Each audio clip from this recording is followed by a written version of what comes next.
In SDR, the communication technology is provided by. So the options are, first is DSP, digital signal processors, FPGA, field programmable gate arrays, GPU, that is graphics processing units, and finally we have all of the above. Now there is one more option which is missing, which is general purpose processors, GPPs. So you might be thinking FPGA is the correct answer, but let me tell you, the fourth option, all of the above, is the correct option. So whenever we talk about SDR or software defined radio, so this is a kind of communication technology where we use the software to process signals, and the components like mixer, filter, amplifier, modulator, demodulator, they are implemented in software rather than hardware.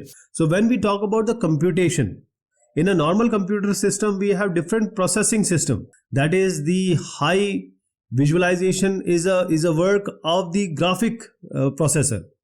In this SDR, the general purpose processors, GPPs, the DSPs, digital signal processors, the field programmable gate arrays, FPGAs, all these are used for the computation. So we are talking about computation technology, so all these four will come. So all of them are the correct answer.